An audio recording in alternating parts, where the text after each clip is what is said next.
विद्यार्थी मित्र हो, आज आपण वाणिज्य संघटन आणि व्यवस्थापन या विषयातील प्रकरण क्रमांक 4 व्यावसायिक सेवा या प्रकरणातील पहिल्या व्यावसायिक सेवेचा आपण विचार करत आहोत। यामध्ये प्रामुख्याने बँक म्हणजे काय याचा विचार केल्यानंतर आपण काल बँकेच्या विविध प्रकारांचा विचार केलेला आहे। त्यानंतरचा जो महत्त्वाचा भाग आहे तो म्हणजे बँकांची कार्य। तर सर्वसामान्यपणे आपण बँकेची जी व्याख्या विचारात घेतलेली आहे, या बँकेची व्याख्येनुसार जी संस्था पैसे घेते आणि पैसे देते किंवा ठेवीच्या रूपाने पैसे स्वीकारते आणि कर्जाच्या रूपाने पैशाचं वाटप करते, त्या वित्तीय संस्थेला आपण बँक असं म्हटलेलं आहे। मग ही बँक कोणकोणत्या प्रकारचं कार्य करते याविषयीची माहिती आज आपल्याला घ्यायचं आहे।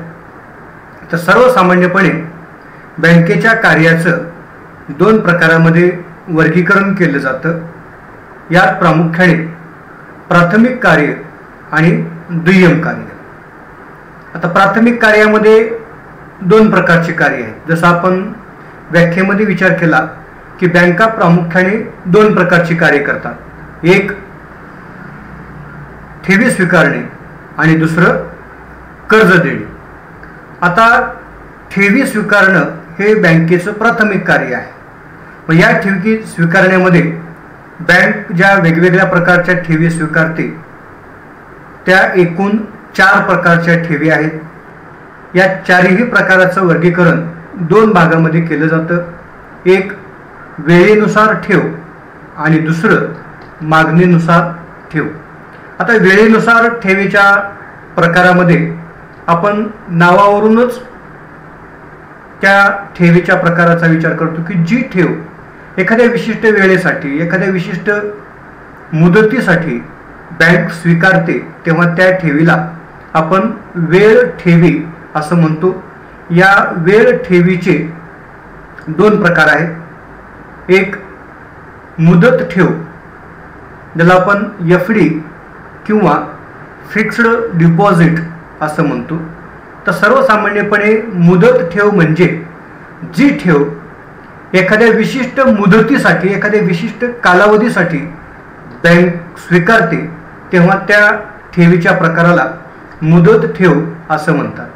आता ही ठेव बँकेकडे विशिष्ट कालावधी पूर्ण होईपर्यंत राहते।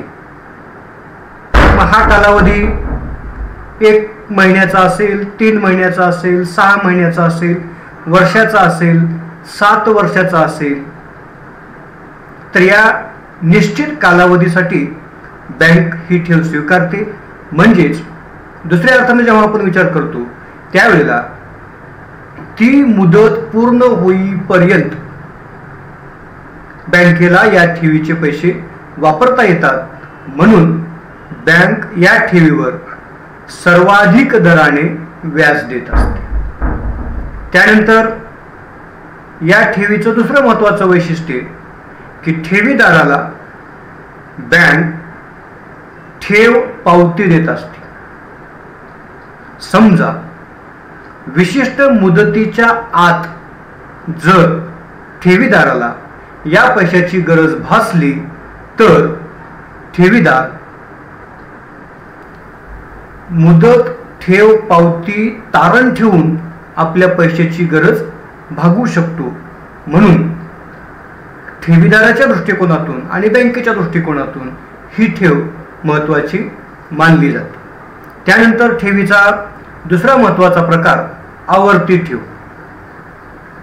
याला RD किंवा रिकरिंग डिपॉझिट असं म्हटलं जातं। आता आवर्ती ठेव म्हणजे ठेवीचा असा प्रकार ज्यात विशिष्ट कालावधीने विशिष्ट रक्कम विशिष्ट मुदतीपर्यंत बँकेत स्वीकारली जाते आणि ती विशिष्ट मुदत संपली की खातेदाराला ही रक्कम व्याजासह परत केली जाते।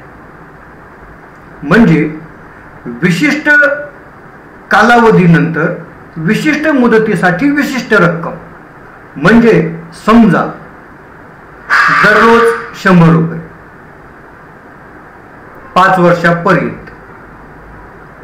मग पहिल्या दिवशी आपले 100 रुपये जमा होतील, दुसऱ्या दिवशी 200 रुपये जमा होतील, तिसऱ्या दिवशी 300 रुपये जमा होतील, चौथ्या दिवशी 400 रुपये जमा होतील. म्हणजेच पहिल्या दिवशी बँक 100 रुपयावर व्याज देईल, दुसऱ्या दिवशी 200 रुपये आणि त्याच्यावरचं व्याज, तिसऱ्या दिवशी 300 रुपये आणि त्याच्यावरचं व्याज, अशी व्याज आणि आवर्तीची रक्कम ही वाढत जाते.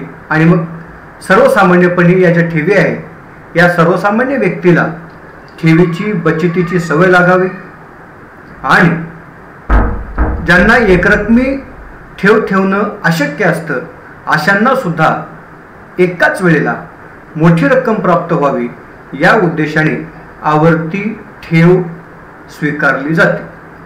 त्यानंतर दुसरा महत्त्वाचा जो भाग आहे तो म्हणजे मागणी ठेव. यामध्ये बचत ठेव, ज्याला आपण सेव्हिंग अकाउंट असं म्हणतो, म्हणजे बँका विशिष्ट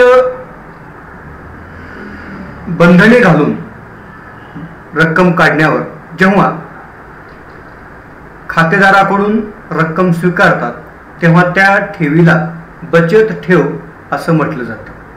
मग या बचत ठेव खात्यावर खातेदारानं जितकी रक्कम शिल्लक ठेवलेली आहे त्या रकमेची किमान रकमेची सरासरी काढली जाते आणि या सरासरीवरून खातेदाराला व्याज दिले जाते.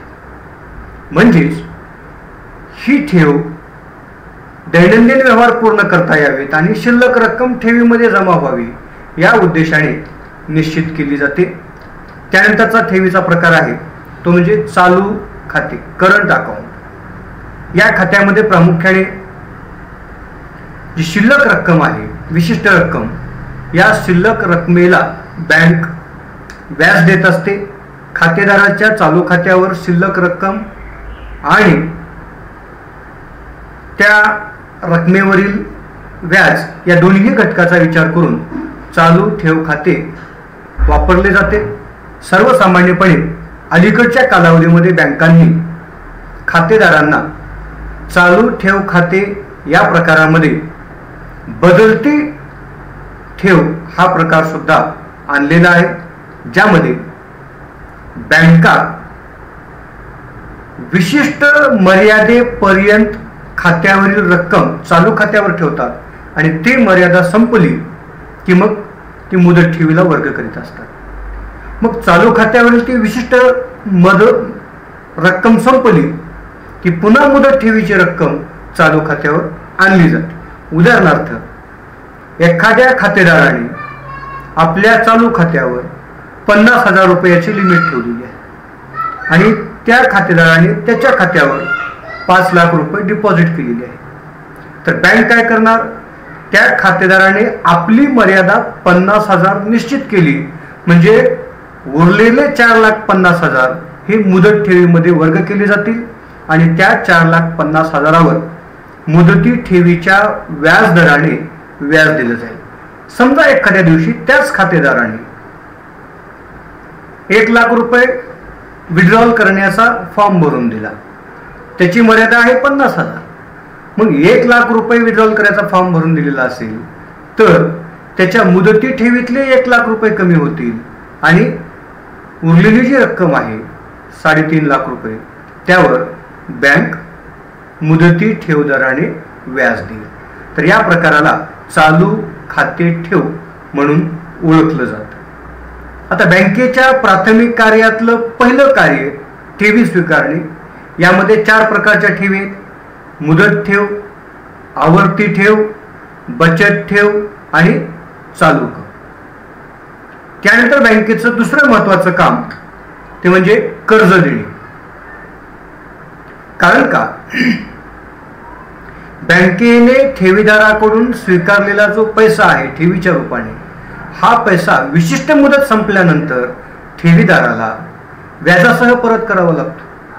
मग व्याजासह हा पैसा परत करायचा असेल तर बँकेकडे ठेवीच्या रूपाने आलेला पैसा हा कर्जाच्या रूपाने गेल्याशिवाय बँक संबंधित ठेवीदाराला त्याच्यावरील व्याज देऊ शकत नाही. म्हणून बँकेचं दुसरं महत्वाचं काम आहे कर्ज देणे, लोन. आता सर्वसामान्यपणे बँका 3 प्रकारचं कर्ज देत असतात. याच्यामध्ये अल्पमुदती कर्ज.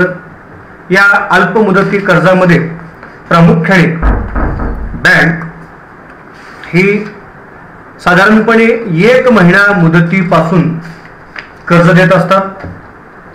1 महिना ते 1 वर्ष या कालावधीपर्यंतच्या कर्जाच्या प्रकाराला आपण अल्पमुदती कर्ज असं म्हणतो. त्यानंतर 1 वर्ष ते 5 वर्ष या मुदतीच्या कर्जाला आपण मध्यम मुदती कर्ज म्हणतो आणि 5 वर्षे किंवा त्यापेक्षा अधिक कालावधीसाठी दिलेल्या कर्जाला आपण दीर्घ मुदती कर्ज असं म्हणत असतो. तर सर्वसामान्यपणे बँका सभासदांना किंवा कर्जदारांना अल्पमुदती कर्ज, मध्यम मुदती कर्ज आणि दीर्घ मुदती कर्ज देत असतात. त्यानंतर बँकेचं दुसरं महत्वाचं काम उचल किंवा आगाऊ रक्कम देणे, त्याला आपण ॲडव्हान्स असं म्हणतो. आता उचल किंवा आगाऊ रक्कम देणे यामध्ये बँका 3 प्रकारे ही रक्कम देत असतात. एक रोख पत, ज्याला आपण कॅश क्रेडिट किंवा CC असं म्हणत असतो. आता रोख पत, कॅश क्रेडिट किंवा CC म्हणजे काय की स्वतंत्रपणे चालू खातेधारकांना रोख पत बँक देत असते. यात प्रामुख्याने चालू खातेदार बँकेकडे विनंती करून CC मंजूर करून घेत असतो आणि बँकेने जितकी CC कॅश क्रेडिट रोख पत मंजूर केलेली आहे त्या रकमेतील खातेदाराला जशी गरज पडेल तशी रक्कम तो वापरू शकतो आणि जसजसं खातेदाराला शक्य आहे तसतसं रोख पतीची परतफेड सुद्धा करू शकतो. यामध्ये प्रामुख्याने खातेदार आपल्या गरजेनुसार पैसा वापरतो. म्हणजे समजा बँकेने खातेदाराला 20 लाख रुपयाची CC मंजूर केलेली आहे आणि खातेदारानं 20 लाखापैकी 5 लाख रुपये विड्रॉल केलेले आहे, तर बँक फक्त 5 लाख रुपयावर व्याज आकारेल.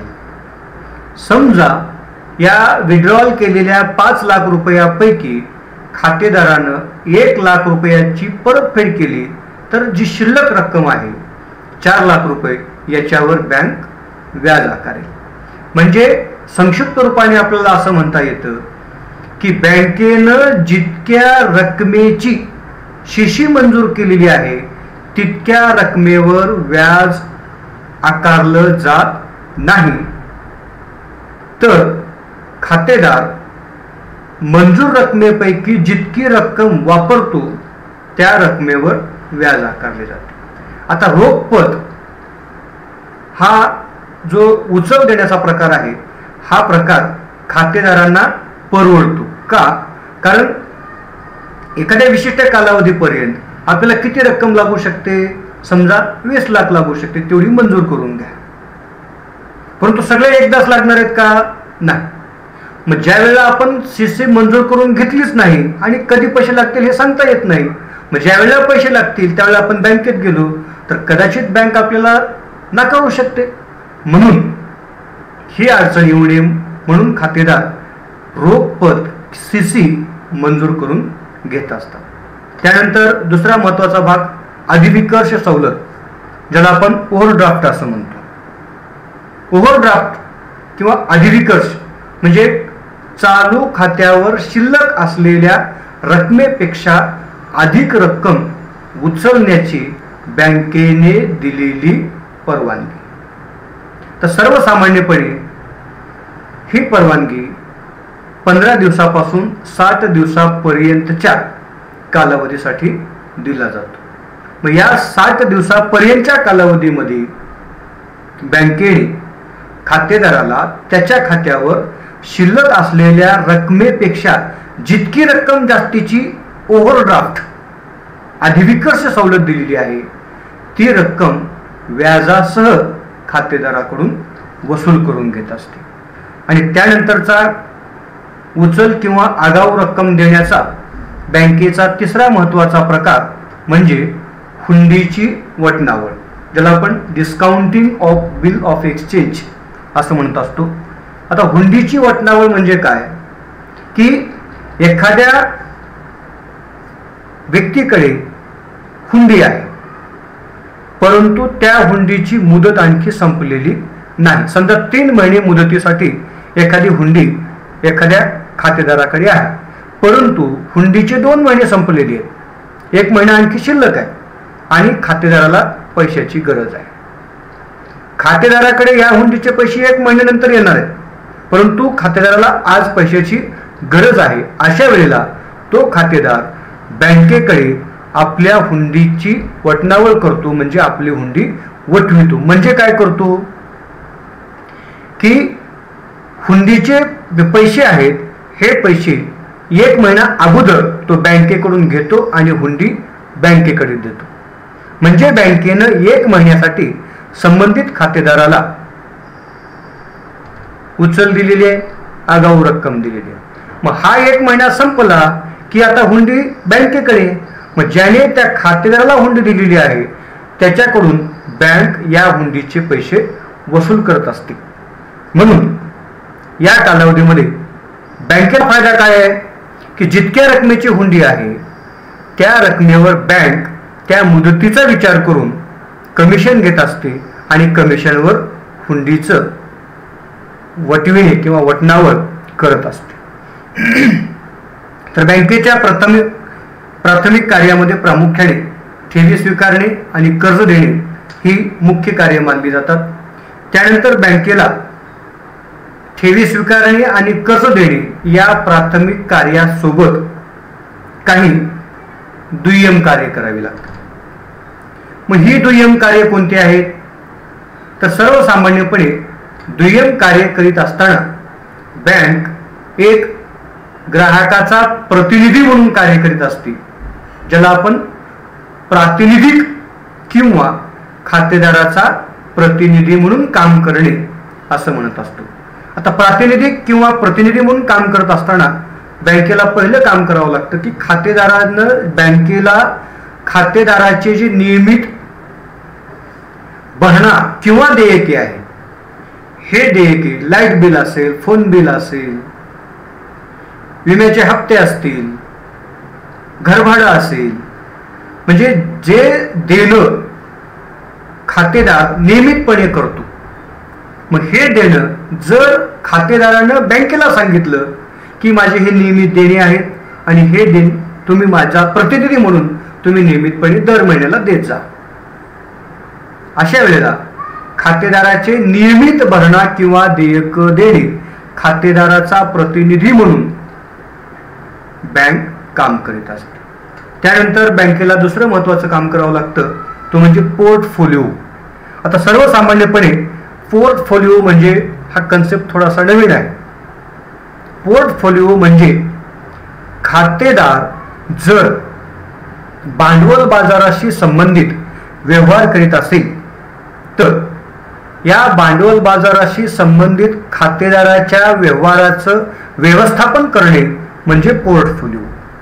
मग या ग्राहकाच्या वतीने इक्विटी शेअर्स किंवा समभाग असतील, कर्जरोखे असतील इत्यादींच्या खरेदी विक्री करणे व त्यांचे व्यवस्थापन करण्याचं काम बँकेला करावं लागतं.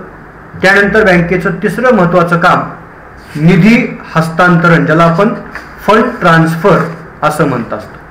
आता निधी हस्तांतरण म्हणजे खातेदाराने विनंती केल्यानंतर खातेदाराच्या एका शाखेतील रक्कम दुसऱ्या शाखेत किंवा एका बँकेतील रक्कम दुसऱ्या बँकेत वर्ग केली जाते, स्थानांतरित केली जाते. त्यानंतर तिसरं महत्त्वाचं काम डिमटेरियलायझेशन. तर प्रामुख्याने डिमटेरियलायझेशन म्हणजे काय की खातेदार जे व्यवहार करतो या व्यवहाराचं इलेक्ट्रॉनिक स्वरूपामध्ये खातेदाराला सुविधा उपलब्ध करून देणे. हा व्यवहार सुद्धा प्रामुख्याने भांडवल बाजाराशी संबंधित आहे. भांडवल बाजाराशी संबंधित म्हणजे खातेदारानं बँकेकडून विनंती करून डिमटेरियलायझेशन अकाउंट मेंटेन करता येतं. यामध्ये प्रामुख्याने जर खातेदार भागाची खरेदी विक्री करत असेल तर त्या डिमटेरियलायझेशन अकाउंटच्या माध्यमातून बँक खातेदाराला त्या खातेदारानं भागाच्या खरेदी विक्री संबंधीचे काय व्यवहार केलेले आहेत याचा स्वतंत्र तपशील देत असते. समजा एखाद्या भागीदाराने किंवा एखाद्या खातेदाराने किती भाग खरेदी केलेले आहेत, 500 भाग खरेदी केलेले आहेत. भागाची संख्या 500, त्याच्यापैकी 100 भाग विकलेले आहेत. 100 विकलेले म्हणजे खरेदी केलेले भाग, विकलेले भाग, शिल्लक भाग याविषयीची माहिती आणि त्याविषयीचा झालेला आर्थिक व्यवहार हे स्वतंत्रपणे डिमटेरियलायझेशन इलेक्ट्रॉनिक स्वरूपामध्ये बँक आपल्या खातेदारांना उपलब्ध करून देत असते. त्यानंतर बँकेचं दुसरं महत्त्वाचं काम विदेशी मुद्रा व्यवहार, त्याला आपण फॉरेक्स ट्रान्झॅक्शन्स असं म्हणत असतो. या फॉरेक्स ट्रान्झॅक्शन्स याच्यामध्ये बँक प्रामुख्याने आपल्या खातेदारांना किंवा खातेदाराच्या वतीने परकीय चलन खरेदी विक्रीचे व्यवहार करीत असते. सर्वसामान्यपणे ग्राहकाच्या वतीने ही बँक परकीय चलनाची खरेदी विक्री करते आणि ग्राहकांच्या आदेशानुसार या व्यवहाराला अंतिम रूप देत असते.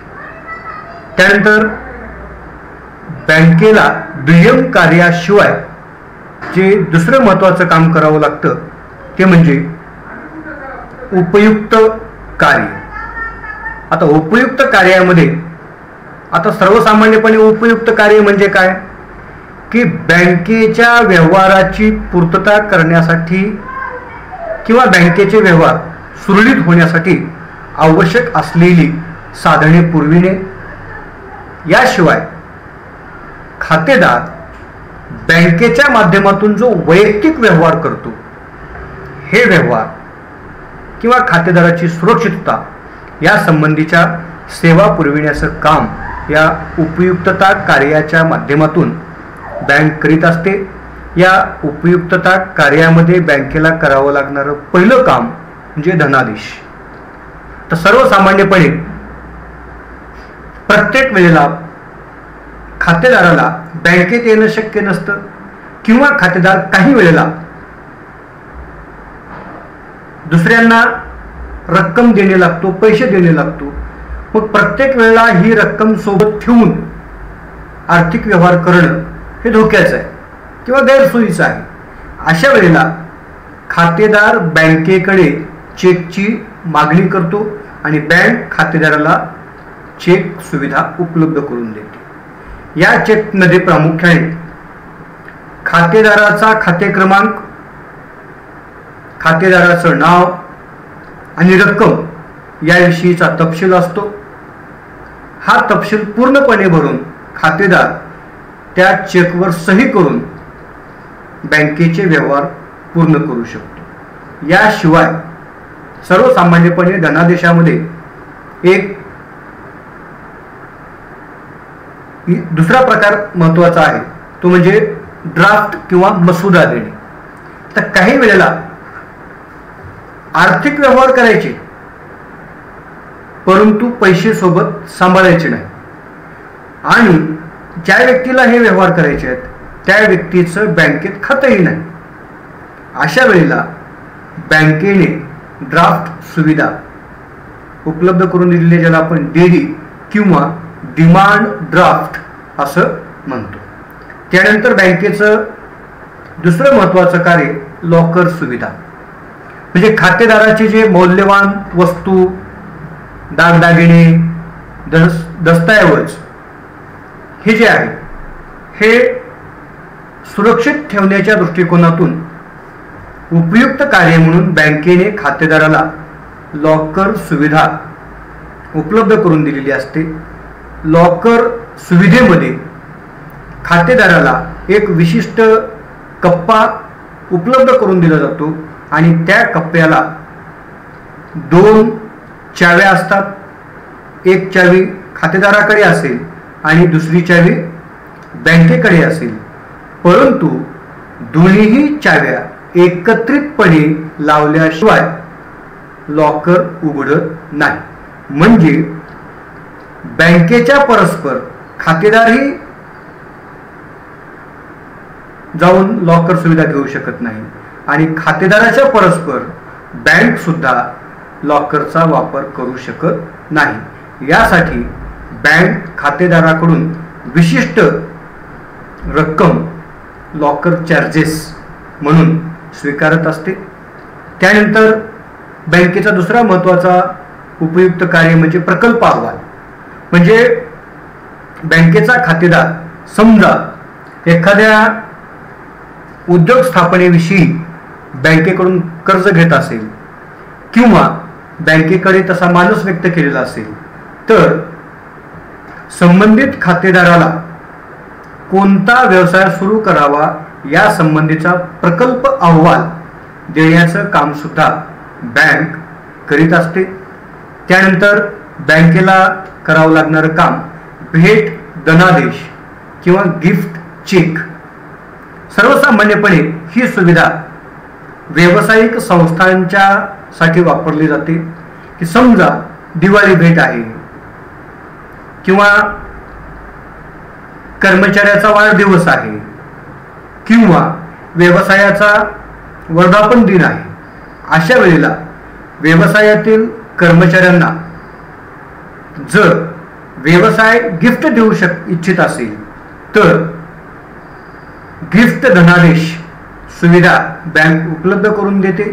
म्हणजे संबंधित व्यवसाय संस्था बँकेकडे त्या स्वरूपाची माहिती देते आणि त्यानुसार बँक संबंधित व्यक्तीला त्याच्या वाढदिवसाच्या दिवशी किंवा व्यवसायाच्या वर्धापनाच्या दिवशी गिफ्ट धनादेश चेक सुविधा उपलब्ध करून देत असते। त्यानंतर बँकेला उपयुक्त कार्यामध्ये प्रामुख्याने एक कार्य करावं लागतं, ते म्हणजे अंडर रायटिंग सेवा। आता अंडर रायटिंग सेवा म्हणजे काय की बँकेकडून कंपन्यांना वितरित केल्या जाणाऱ्या विविध सिक्युरिटीजसाठी अंडर रायटिंग सेवा उपलब्ध करून दिली जाते। यात प्रामुख्याने म्हणजे थोडक्यात हमी घेणे। समजा एखाद्या व्यवसाय खातेदारानं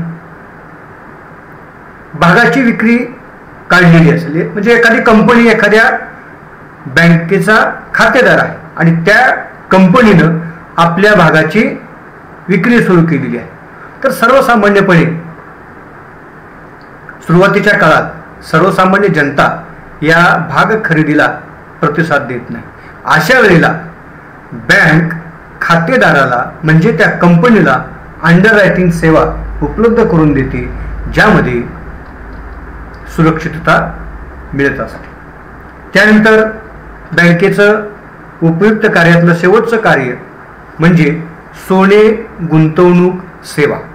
आता सोने गुंतवणूक सेवेमध्ये जर खातेदार संबंधित बँकेकडे सोन्यामध्ये गुंतवणूक करण्याचा मानस व्यक्त केला तर ती बँक सोनं खरेदी करण्यासंबंधी खातेदाराला सल्ला, मदत आणि मार्गदर्शन करीत असते।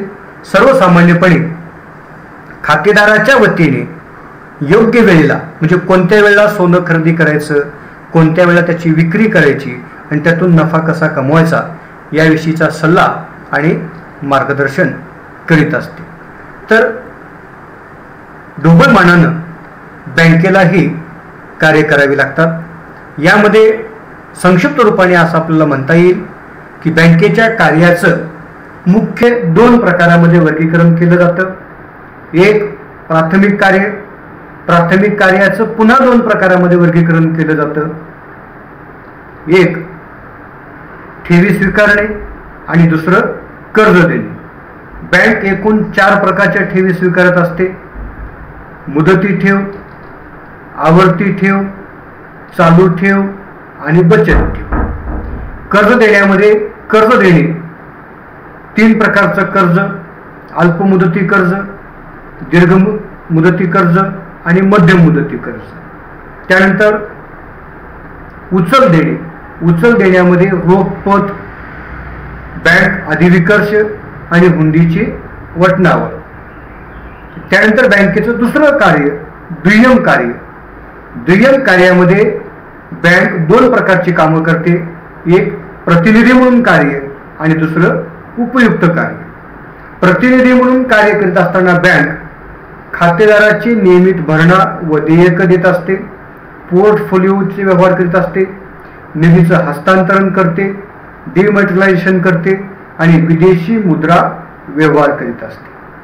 उपयुक्त कार्यामध्ये बँक एकूण 6 प्रकारचे कार्य करते: एक धनादेश देणे, लॉकर सुविधा देणे, प्रकल्प अहवाल उपलब्ध करून देणे, भेट धनादेश सुविधा उपलब्ध करून देणे, अंडररायटिंग सेवा उपलब्ध करून देणे आणि सोने गुंतवणूक सेवा उपलब्ध करून देणे. तर आजच्या भागामध्ये आज आपण या ठिकाणी थांबूया. बाकीचा आपण नंतर विचारात करू. धन्यवाद.